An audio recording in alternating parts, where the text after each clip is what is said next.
We were walking through the Brothers collection and selected this 1969 Charger Daytona to be the muscle car of the week.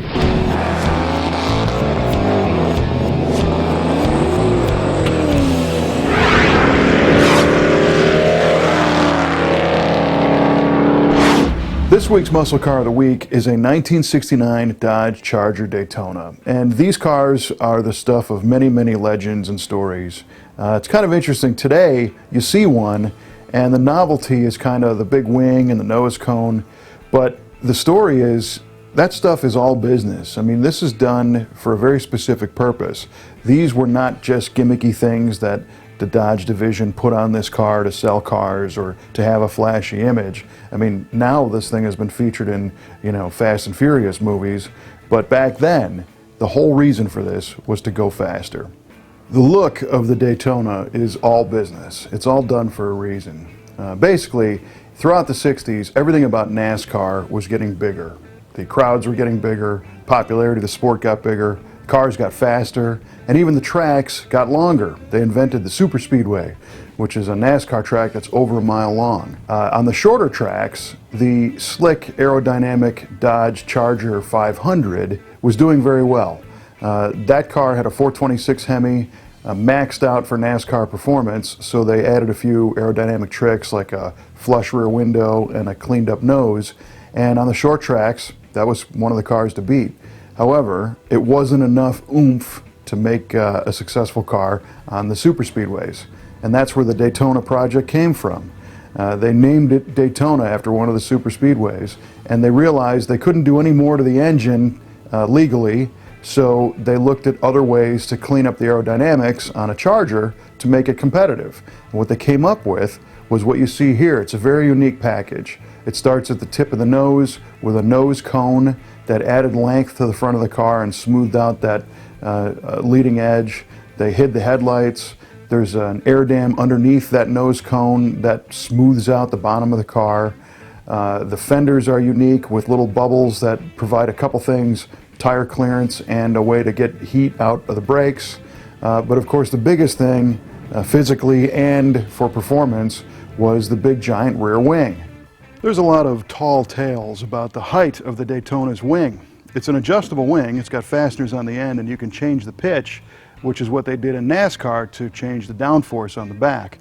Chrysler engineers knew that by reaching higher above the car, they would get into what they called clean air. And clean air is air that isn't disturbed by the shape of the car, so they could reach up there to get air that would help push the back of the car down. And the big debate is about the height of the wing. And the engineers knew that, between 20-25 inches over the rear deck lid, they'd be in the right air that they wanted.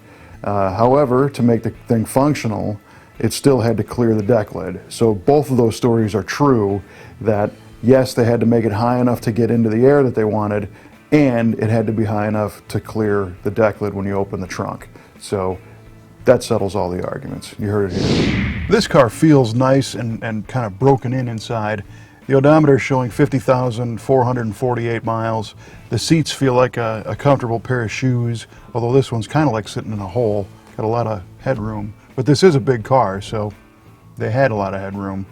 The dashboard is something you'd expect from a super speedway cruiser. 150 mile an hour speedometer, fuel gauge, temp gauge, oil pressure, and alternator gauges all lined up ready to keep you informed. It also has an 8,000 RPM tachometer and a clock in the middle of the tach. So it's a nice display.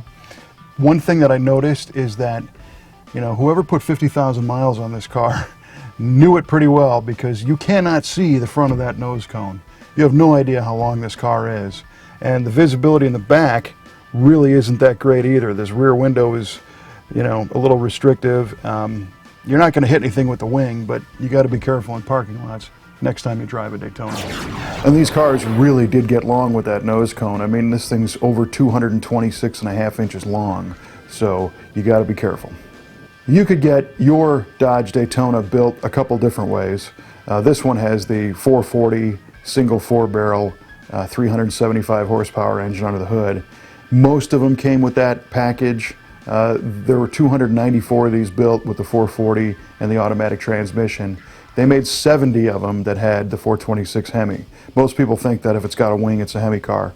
It's not really the case. There was 503 of these things built total, but the vast majority were 440 automatics. That 440 is, interestingly, kind of a lower compression. It's about 10 to 1, which wasn't as radical as some of the other things you could get in 1969, but it made for a nice driving car in the street. 375 horsepower at 4,600 RPM, 480 foot-pounds of torque at 3,200 RPM. It's got a torque flight automatic transmission. It's a sure grip rear differential. The gear ratios range from 323 as the factory stock option up to 410 if you wanted to order something special. Dual exhaust. And the rest of the Daytona package included basically everything the Charger 500 had. So that meant heavier duty front torsion bars, front sway bar, heavy duty brakes, heavy duty springs, rear heavy duty springs and shocks, 14 by 6 inch wheels. This one's got the Magnum wheels on it, and 14-inch tires. This one has red stripe tires on it, so it all looks the way it did when it was brand new. But one note is that these are not Charger 500s that had the nose and wing put on them. These started off as regular Chargers and had the 500 suspension put on them and then converted to Daytona with the nose and the rear wing.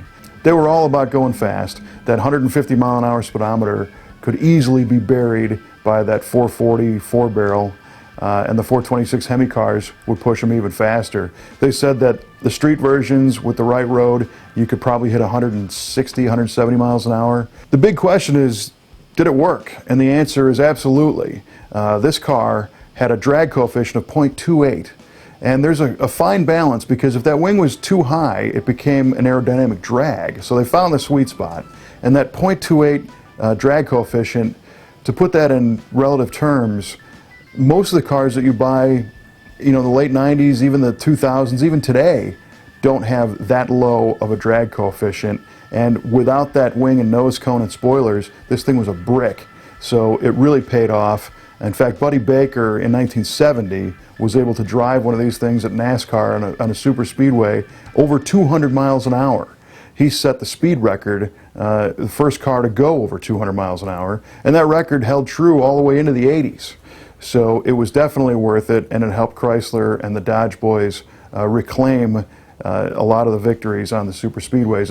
And Richard Petty famously drove the Plymouth version to victory after victory, so it really paid off.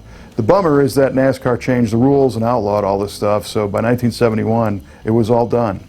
But that's why it's super cool whenever you see a Daytona in person. Take some time and look at it, because everything here was done for a reason.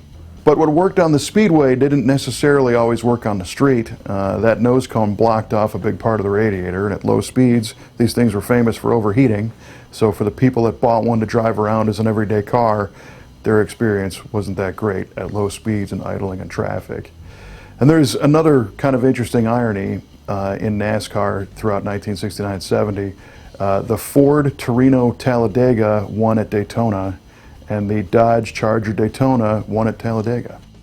These cars are just too cool, and we have more pictures of it on our musclecaroftheweek.com website. And don't forget to check out our Facebook page. We've got a preview of next week's car there, and of course you can share those with your friends. And our YouTube channel, if you subscribe to that, you'll never miss an episode or a cool car from Muscle Car of the Week.